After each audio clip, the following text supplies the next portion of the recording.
මලක් කියලා රැවටෙනවා එහෙම නෙමෙයි ඔන්න. මේ මම. වැඩේමයිනේ. අප්‍රේල් මාසේ ලස්සනම දවස අදනේ. කිරිබත් කෑල්ලක් කාලම වැඩල්ලන්නයි යන්නේ. ඉතින් බ්‍රෙක්ෆාස්ට් ගන්න මෙන්න මේ පාලෙවෙන් එගොඩ වෙලා යන්න ඕනේ. ටිකක් විතර බයත් හිතුණා. ඒත් ඉතින් සුදු අක්කලා අයියලට සෙකන්ඩ් වෙන්නත් බෑනේ. හිතේ හයිය අරගෙන මොන්න පාලෙවෙන් එගොඩ වුණා. කිරිබත් කියන වගේ ආසම කෑමක් මට බ්‍රෙක්ෆාස්ට් නෙමෙයි ලන්ච් ඩිනර් දුන්නත් මං කනවා.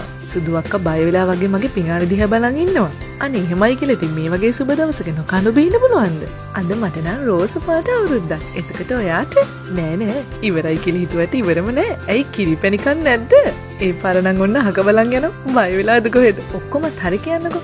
Are you from උතුරු රටෙන්ද කියලා අහනවනේ. ඔන්න ඕකනේ බැරි. ඒ වෙලාවට ඉතින් යාළුවා දන්න සිංහලෙන් කියනවා හදවතින්ම මම ශ්‍රී ලාංකිකයි කියලා. කාලා බීලා විතරක් මදිනේ ළමයි. සුබ දවසක් ආරම්භ කරනකොට ආගමනුකූලව කටයුතු කරන්නත් ඕනේනේ. යෝ කොහා කියලා කපුටට රැවටුණා කියන්නකෝ. ඇත්තටම මෙතන ඇහෙන්නේ කොහාගේ සද්ද විතරයි. හරිද? හැබැයි ඩිස්ප්ලේ එකේ ඉන්නේ කපුටා. මේ වගේ අය නම් ඔෆිස් වලත් ඉන්නවනේ. වැඩි ඇත්තටම කරන්නේ එක්කෙනෙක්. හැබැයි බොස්ට ක්‍රෙඩිට් දාගන්න තව එක්කෙනෙක්. ජීවිතේත් හරියට ඩාම් බෝඩ් එකක් වගේ. හරියට ප්ලේ කරේ නැත්නම් ඉවරයි ආ. ඉතින් ඔයාට සුබ අලුත් අවුරුද්දක් වේවා.